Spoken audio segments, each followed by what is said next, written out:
Fala pessoal, tudo bem com vocês? Se você chegou aqui agora, nesse exato momento, eu estou gravando Lei Geral de Proteção de Dados para fins de concurso público, exame da OAB ou qualquer outro certame que você esteja aí concorrendo e gostaria de entender melhor como que a Lei Geral de Proteção de Dados pode cair em uma prova, em um exame, tá? Então esse é o meu objetivo. Hoje, deixa eu só me apresentar caso você não me conheça. Deixa eu pegar minha caneta. Meu nome é Leonardo, tá? Então aqui é meu e-mail, professorlgutierrez@gmail.com, e essas daqui são as minhas redes sociais, tá? Tanto o Instagram quanto o Facebook. É importante, tá, pessoal, que vocês sigam pelo menos lá no Instagram, para que a gente possa se conhecer melhor. Tá estudando? Pô, marca lá o professor no story. Ô, professor, tô vendo sua aula aqui. Isso é legal, me motiva, motiva outras pessoas a estudarem. A gente começa a criar uma rede aí de pessoas interessadas. É sempre muito bom, né? Quando o aluno ele entende que hoje as ferramentas modernas, elas são legais, eu adoro, mas só que eu sou professor há mais de 10 anos e eu estou acostumado a ter contato com o meu aluno, né? E o meio virtual, que é bacana, mas se a gente se distancia, né? As pessoas são frias quando elas estão pela internet, ou muito agressivas também, né? Tem esses extremos, mas as pessoas esquecem que nós continuamos sendo seres humanos, né? Então o professor ele gosta, né, de ter o contato com vocês, de saber se o conteúdo está sendo legal, se vocês estão usando, enfim, tudo aquilo que é importante. Então, portanto, eu peço a gentileza aí de quem estiver estudando, né, pelo meu conteúdo, que interaja comigo, né, mande alguma mensagem, seja aí no Instagram, seja aqui no comentário ao vídeo. Isso é muito importante para mim, tá bom? Se você chegou aqui agora, né, professor, não está entendendo nada, né? Essa já é a segunda aula da Lei Geral de Proteção de Dados com a finalidade que eu mencionei anteriormente. Então, portanto, recomendo que você assista a aula 1, tá? É muito bom, porque assim você consegue ter uma sequência mais satisfatória. Se você já conhece o tema e quiser verificar aí as sequências, vamos juntos, tá? Pessoal, mesmo quem não trabalha com concurso público, que é o meu caso, por exemplo, eu uso esse conteúdo para fins práticos, né? Eu dou consultoria para as empresas, para uma série de situações que ocorrem nas negociações empresariais, contratos, desde até mesmo de contratação de profissionais, é uma série de coisas, né? Mas os conceitos, eles são importantes. Agora, para a prova, eles passam a ser mais importantes, porque é nessa parte aqui da matéria que o examinador começa a exercer a sua atividade de examinador, né? Que é um sujeito que não tem muita criatividade no geral, né? São poucas provas que eu peguei aí de concurso público. Nós temos aí aproximadamente mais umas 100 questões de concurso público. Tem agora também incidência em exame da OAB, enfim, algumas outras provas. Você vai cair na faculdade de repente, né? Você está aqui porque o professor disse que vai cobrar e tal, então é importante que você tenha uma base, né? Então, muitas vezes, quem examina não tem muita criatividade. Fica chateado que eu estou falando aqui, mas é verdade, né? Você pega as questões, o que o cara faz? Ele pega aqui e troca, né, dado pessoal por dado sensível e faz a questão, né? E aí só exige memorização. Mas eu quero ensinar para vocês como é que funciona, assim fica mais fácil para vocês responderem na hora da prova, tá? Então, o que é dado pessoal? Dado pessoal é uma informação relacionada a uma pessoa física, nós já verificamos na aula passada, né, que a proteção ela é dada somente às pessoas físicas, a proteção da LGPD, tá, pessoal? Não que as pessoas jurídicas não tenham proteção, mas tem, mas não pela LGPD. Identificada ou identificável. Vamos lá. O que é uma pessoa física identificada? Aqui é fácil, né?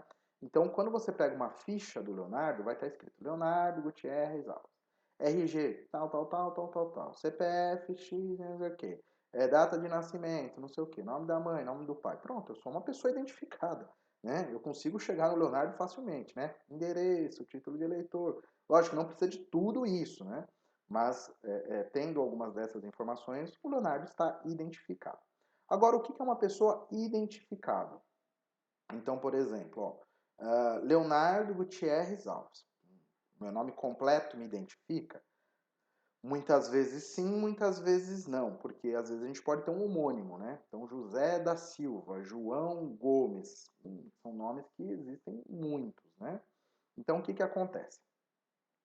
Uma pessoa identificável é aquela que você tem alguns dados, mas que Diretamente, você não tem uma identificação, mas você pode chegar a essa identificação.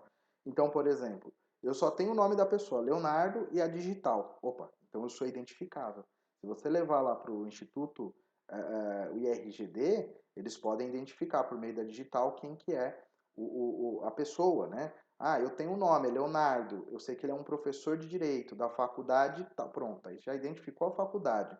O primeiro nome e falou que é um professor de Direito, a não ser que exista um outro Leonardo, professor de Direito, na mesma faculdade. Mas aí você já dá alguma outra característica, né? Ele usa óculos. Opa, então peraí, será que o outro Leonardo, da mesma faculdade, que é professor de Direito, também usa óculos? Ah, ele tem um cabelo assim, ele tem tal altura. Pronto, você já começou o quê? A identificar. Então, aquele dado, ele é relacionado a uma pessoa identificada ou a gente consegue identificá-la mediante algumas características, tá bom? Dado pessoal sensível. O que acontece com o dado sensível? A legislação, ela tem uma preocupação logicamente maior com o dado sensível, mas os dois são protegidos. É que vocês vão entender lá na frente como é que funciona o dado sensível. Agora vamos verificar a definição. Então, o que é um dado pessoal sensível? Ele tem a ver com a origem racial, étnica, religiosa, política, filiação a sindicato, religião, né, conforme a gente já viu aqui, filosofia, conforme a gente já viu aqui, política, tem mais? Saúde, vida sexual, dado genético, opa, a biometria aqui ó, pode ter genética, a minha íris, né? Ou biométrico, quando vinculado a uma pessoa natural, tá bom? Então, por exemplo, quando alguém vai a uma consulta ao médico, ali são coletados muitos dados sensíveis.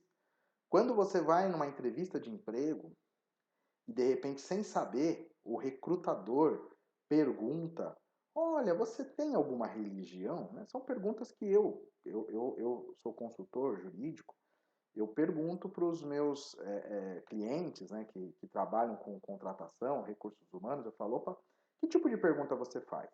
Aí eu falo, mesmo naquela informalidade ali, né? Que tipo de pergunta você faz? Porque às vezes a pessoa vai com uma determinada roupa. E aí o recrutador, para manter ali uma relação mais amistosa, ah, você é da igreja? Ah, você é judeu? Ah, você não sei o quê? Por conta de um colar? Por conta de um... Eu falo, por que você perguntou? Ah, para fazer uma amizade ali com a pessoa, para quebrar o clima, né? Mas sabia que você está coletando dado sensível? Não tem uma finalidade, se foi só para fazer uma amizade, essa pergunta pode trazer um problema para a empresa. Por quê? Porque de repente a pessoa pode imaginar que você deixou de contratá-la por conta da religião, que às vezes nem foi o caráter, logicamente, que vai fazer a diferença, ela pode se sentir o quê? Ofendida com relação a isso. Então, tem que perguntar somente aquilo que é necessário. Então, fazer a coleta desse tipo de dado é só quando for estritamente necessário. Não tem que saber qual que é a religião da pessoa para fins de uma contratação. Você não tem, por exemplo, tem locais que colhem a íris da pessoa, né, para fim de acesso a um determinado lugar, uma portaria. Eu pergunto, para que isso? Porque por meio da íris você consegue descobrir algumas doenças. Então tem que tomar muito cuidado com o tipo de dado que vai ser coletado, tá bom? Agora, continuando. O que é dado anonimizado? O dado relativo a um titular que não possa ser identificado, considerando a utilização de meios técnicos razoáveis e disponíveis na ocasião do tratamento. Então, o que acontece? Muitas vezes uma empresa, quando ela coleta dados, aquele dado perde a utilidade. Então, ou seja, eu não preciso mais ter o cadastro do Leonardo. Então eu vou anonimizar esse dado. Como é que anonimiza o dado, professor? Colocando asterisco, jogo da velha, enfim. E às vezes ele fica com algumas só informações. Então eu sei que frequentou essa empresa, né, uma loja, uma pessoa do sexo masculino que tem tantos anos. Pronto. Aí eu posso manter esse dado só para fins do quê? De publicidade, né? Verificar campanha, verificar qual que é o meu público que mais usa o estabelecimento, mas sem vincular a minha pessoa, né? O Leonardo, porque assim, se eu passo por uma fiscalização, a fiscalização fala, peraí, o que você tem dado do Leonardo aqui? O Leonardo autorizou que você coletasse esse dado? Então eu não autorizei, por exemplo, e aí eu vou mostrar as outras situações. Então, numa situação como essa, a empresa não teria como justificar o porquê que ela guardou. Mas se ela quer promover uma política interna de identificação do público, ela faz o quê? Ela anonimiza o meu dado. Então, ou seja, o meu nome, o meu RG, o meu CPF, o meu endereço, ela exclui do sistema, ela anonimiza, né? Colocando lá, quem vai olhar o sistema não vai ver, não vai conseguir, né? Agora, professor, e se consegue descobrir? Aí o dado não está anonimizado, né? Foi só uma fraude que a empresa fez para fingir para a fiscalização que ela anonimizou. E a fiscalização consegue descobrir, professor? Consegue, né? É com isso que eu trabalho, né? E o pessoal da TI, um grande abraço, o pessoal da TI que manda bem demais aqui, né? O pessoal de segurança de informação e tudo mais. Eles conseguem rastrear esses dados, então dá para ter um máximo de segurança, né? Total, a gente sabe que nunca tem, mas tem bastante hoje em dia, né? Então é isso. Banco de dados é o conjunto estruturado de dados pessoais estabelecidos em um ou vários suportes, sejam eles eletrônicos ou físicos, né? Então, eletrônico, que é o que é mais comum, né? Está no computador, servidores ou na nuvem, ou até mesmo físico, né? Você vai lá naquele... Eu que trabalhei em escritório de advocacia, já tem quase 20 anos, pessoal, de experiência, né? Na advocacia, e quando eu comecei a estagiar, eu lembro que eu ia muito aos arquivos, né? Aquelas salas enormes, né? E ali nós tínhamos bancos de dados, né? Cadastro de clientes, das outras partes envolvidas no processo, né? Então, ali é um banco de dados. Quem que é o titular do dado? Ó, então, o titular é sempre pessoa física, a quem se referem os dados que estão sendo objetos de tratamento. E quem é que vai tratar o dado, professor? É o controlador, tá? Então, o controlador, aí, ó, tá vendo aqui, ó? Tem gente que fala, eu sou uma pessoa física, eu não estou sujeito à lei. Se você só não estará sujeito à lei, se você estiver usando esse dado para fins não econômicos. Se você tem alguma atividade econômica e está usando o dado, você pode ser pessoa física ou jurídica, que você tem que respeitar a LGPD, de direito público ou direito privado. A quem, aí aqui que é o foco da prova, né? A quem competem as decisões referentes ao tratamento de dados pessoais. Então, o controlador é que vai decidir. É para coletar, precisa coletar RG, CPF e título de eleitor. Coletou, salvou. Você vai ter que salvar lá na nuvem em um backup. Depois de um ano, você pode deletar esse arquivo. Compartilha, tá vendo? Ele está dando as ordens, ele está definindo o que vai ser feito com o dado daquela pessoa. Ele é o controlador. E quem executa as ordens desse controlador, né? Ele é o operador. Então, o operador é a pessoa física ou jurídica de direito público ou privado que realiza o tratamento em nome do controlador. Então, o controlador manda, o operador executa, né? Então, o controlador é o que vai agir. Às vezes, o controlador é o operador também, né? Pode acontecer, mas às vezes o controlador é uma empresa que contrata uma outra empresa para fazer contabilidade, para fazer recursos humanos, né? Então o controlador manda, o operador executa conforme as ordens, né? Encarregado. Quem que é o encarregado? É uma pessoa indicada pelo controlador e pelo operador para ser o canal de comunicação entre essas pessoas, né? E o titular de dados e também a Autoridade Nacional de Proteção de Dados, né? Então, na prática, ele é conhecido como o DPO, né? Data Protector Officer, né? Chique, né? Nada mais é do que o encarregado de dados. Então, o operador e o controlador, muitas vezes, eles não detêm a técnica da coisa, né? Eles não sabem. Então, eles vão indicar alguém que pode ser um funcionário da empresa, mas tem responsabilidade. Eles podem indicar uma empresa que faça isso, que nem uma empresa faz esse trabalho de DPO, eu faço esse trabalho de DPO, que vai ser a ponte de comunicação entre aqueles que estão executando, aquele que é o dono do dado, né? Então, ou seja, às vezes o titular tem dúvidas, né? Mas por que vocês estão com o meu dado? Eu não quero que o meu dado fique aqui. Aí o controlador fala, e aí, a gente pode excluir? Aí o encarregado é que vai dar essa ponte. Ó, não pode excluir titular. Não, titular, você tem razão, a gente tem que excluir. E às vezes vem a fiscalização da NPD. E a NPD quer saber o que está acontecendo na empresa. Então o encarregado ele é o meio de campo ali, né? O cara que vai distribuir as situações para que o jogo tenha uma fluência correta, né? Um jogo tenha uma fluência mais justa, né? Me perdoem, pessoal. Estou aqui me recuperando aí de uma gripe, mas tá tudo certo. Eu ia pausar, mas nem deu tempo. Então vamos seguindo o jogo aí. Agentes de tratamento. O controlador e o operador, tá? Então quando na prova cair essa palavra, né? Então quando a lei fala, os agentes, né? Porque muitas vezes vocês vão ver que ambos aqui possuem responsabilidades, é claro, né? Tem gente que fala, mas eu só obedeci ordens, né? O operador, é muito comum, né? Mas eu só fiz o que o controlador mandou, né? Por isso que tem que conhecer a lei Até se você falar, professor, eu não vou prestar prova de concurso público, eu não sou um grande empresário, eu sou apenas um funcionário da empresa. Continue estudando, isso vai te ajudar, porque às vezes o seu chefe manda você cadastrar. Não, pega tudo. A pessoa deixou o RG lá, anota tudo. Tem empresa que é assim, nem sabe por que está fazendo. E o funcionário vai lá e faz. Só que depois eu vou mostrar que o operador tem responsabilidades. E a lei chama agente de tratamento, ou seja, aqueles que estão tratando o dado. E professor, o que é o tratamento? Chegamos. O tratamento é tudo, pessoal. Resumindo a história, tratamento é tudo. Então é toda a operação. Qualquer coisa que você fizer com o dado, né?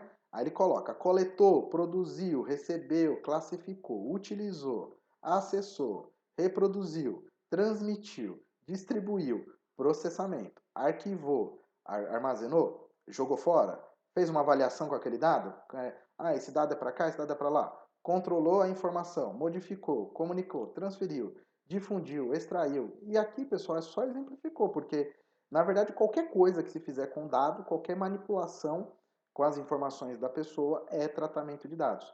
E aí vem aquele olho arregalado e diz: ai meu Deus, então não pode, eu não posso mais tratar dados. Calma, é para isso que existe a lei, para isso que existem pessoas que conhecem do tema. Mas o que tem agora não é mais terra livre, né? Que não é mais um sistema que você faz o que você quer, não é Mad Max, né? Não, tem regras agora, as empresas continuam podendo tratar dados, o titular tem situações que ele tem o controle, tem situações que ele não vai ter o controle, mas há um regramento maior dessa situação, tá bom? A anonimização, né? A anonimização, a gente viu o que é dado anonimizado. A anonimização é o processo, né? O dado anonimizado seria o resultado desse processo. Então, anonimização é a utilização de meios técnicos razoáveis e disponíveis no momento, né? Em que o dado for tratado, nos quais, né, o dado perde a possibilidade de associação direta ou indireta com o indivíduo. Foi o que eu falei para vocês. Então, eu tenho o dado do Leonardo completo, né? Nome, RG, CPF, título de eleitor, endereço, tudo. Só que eu não posso mais tratar esse dado. A lei, às vezes, ela diz que não pode, por algum motivo, mas eu preciso, como eu mencionei para vocês, algumas informações. Então, eu preciso saber quem frequentou essa loja, qual que é o sexo dessa pessoa e qual que é a idade. Então, como é que eu vou manter esse dado? Eu vou anonimizar. Então, eu não preciso saber o nome, eu não preciso saber RG, CPF, endereço, nada. Eu só vou cadastrar que um homem de tantos anos fez uma compra aqui nessa loja. Ponto. Acabou. Não consigo chegar à minha pessoa. O outro funcionário, se essa empresa for vendida, alguém comprar essa empresa, essa pessoa não consegue chegar até o Leonardo. Ela só sabe, foi um homem que comprou um produto X. E aí eles fazem políticas internas visando ou vender mais esse produto, ou não vende tanto, enfim, o que for interessante para eles. Porque eles anonimizaram os dados. Aí essa empresa vai sofrer uma fiscalização, aí o DPO, lá o encarregado, vai mostrar, ó, nós temos dados anonimizados. Aí a instituição vai falar assim, não dá para reverter? Não dá para reverter. Não consigo chegar no Leonardo? Não consegue. Então, portanto, o procedimento foi feito adequadamente. Esse é o procedimento de anonimização. Sempre tem que fazer anonimização, professor? Não, é quando é necessário, né? Às vezes pode ficar com o dado normal, não tem problema nenhum, né? E o que é o consentimento? Tem gente que acha que é só o consentimento que faz com que o dado seja tratado, né? Na verdade, não, pessoal. O consentimento é uma das autorizações que eu vou ensinar para vocês, mas ele tem que ser, né, uma manifestação livre, informada, inequívoca, pela qual o titular concorda com o tratamento de seus dados pessoais para uma finalidade determinada. Então, o consentimento seria uma autorização. É o titular falando, pode coletar, pode usar o meu dado para essa finalidade, para esse objetivo. Então, quando eu faço um cadastro num jogo, num aplicativo, lá eles estão dizendo, nós vamos coletar os seus dados. E você está dizendo, pode, não tem problema nenhum. Eu autorizo vocês a manterem os meus dados pessoais. Bloqueio. Aí o bloqueio vocês vão ver lá na penalidade, né? Suspensão temporária de qualquer operação de tratamento mediante guarda pessoal ou de banco de dados. E a eliminação? A eliminação já é diferente da suspensão, né? Aí já é exclusão de um dado ou de um conjunto de dados armazenados em banco, independente do empregado, tá? Então essas são as diferenças. Bloquear é temporário e eliminar é permanente. Transferência internacional de dados. Aqui são conceitos mais intuitivos, né? Transferência de dados pessoais para um país estrangeiro ou organismo internacional do qual o Brasil seja membro, né?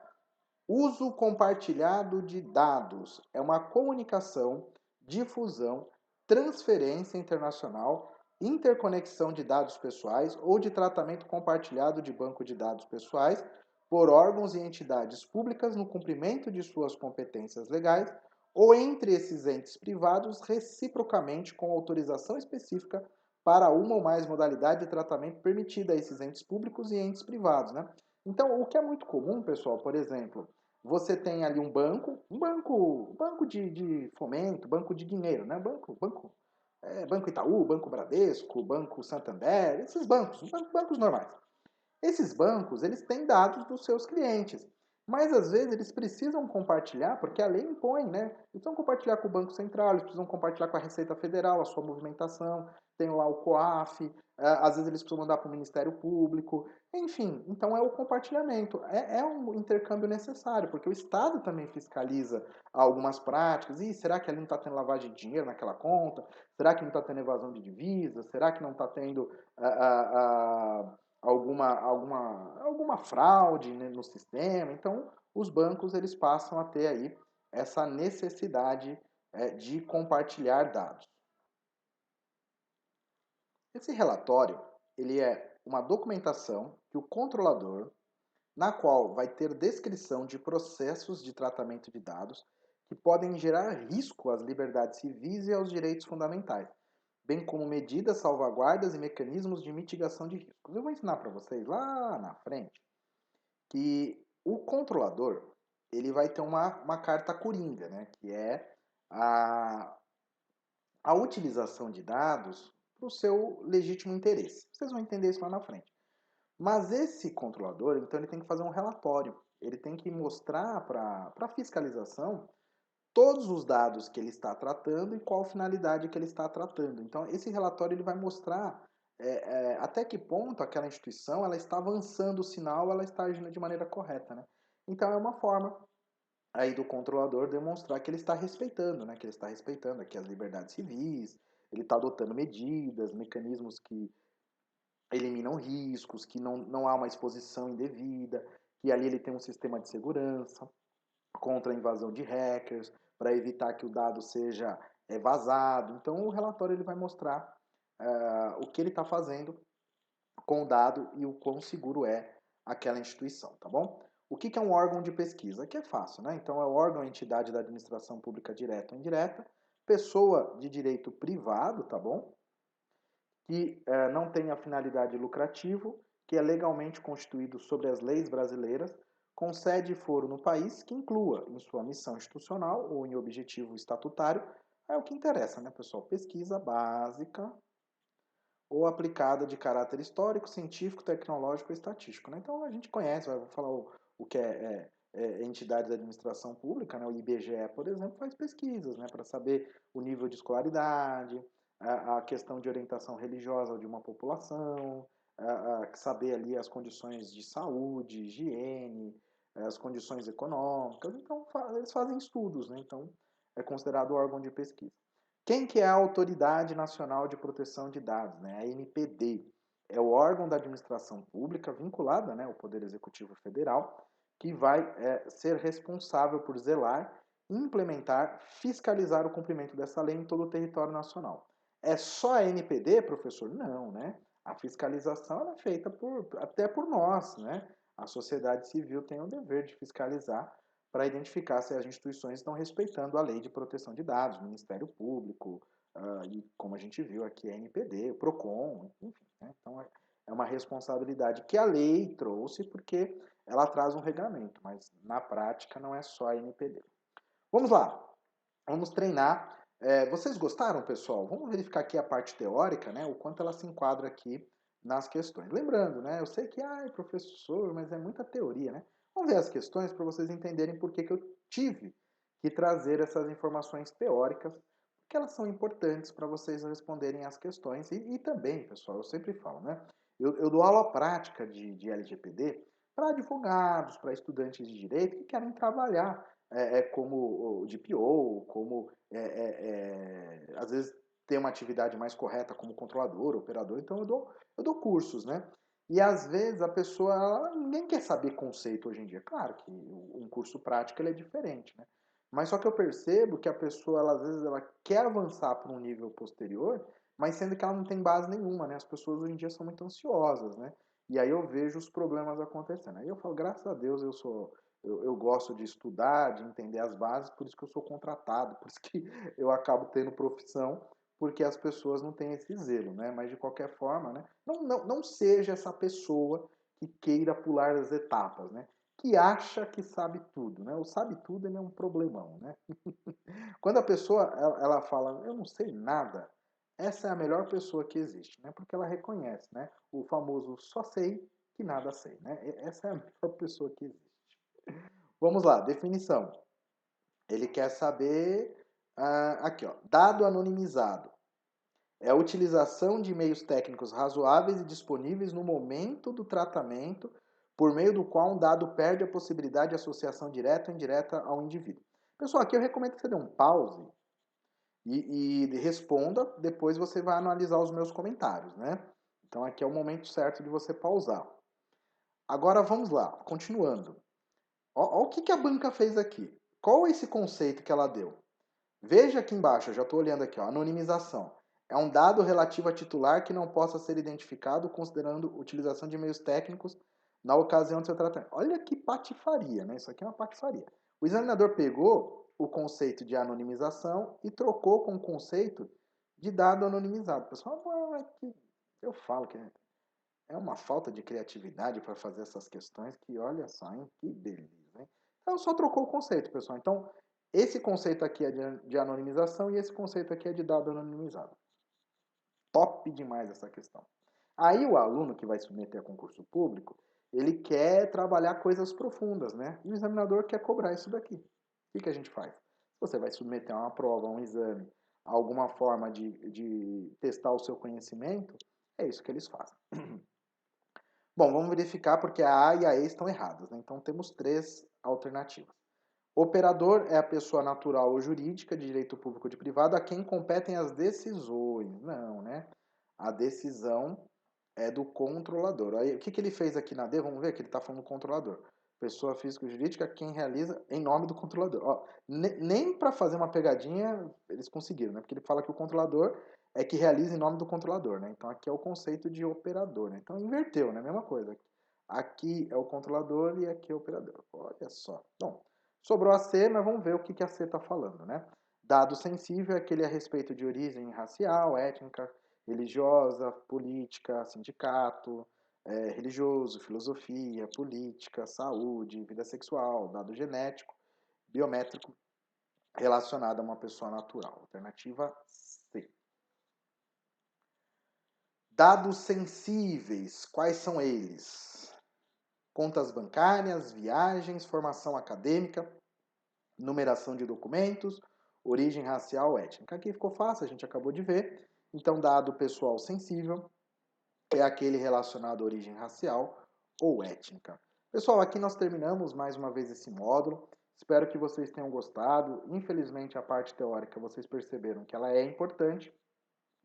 Então, portanto, se você ainda não memorizou os conceitos, volte na aula, assista com calma, pegue a lei, pegue um caderno, faça um trabalho decente, bonitinho, para que você consiga atingir os seus objetivos, tá bom? E se você aqui não está se preparando para nenhum concurso, está aqui para conhecer, também verifique se os conceitos foram bem aplicados. Estou sempre à disposição de vocês. Sigam aqui nas redes sociais, pessoal. Se inscrevam no canal, isso me ajuda bastante. Comentem, compartilhem, participem, pessoal. Não sejam anônimos, né?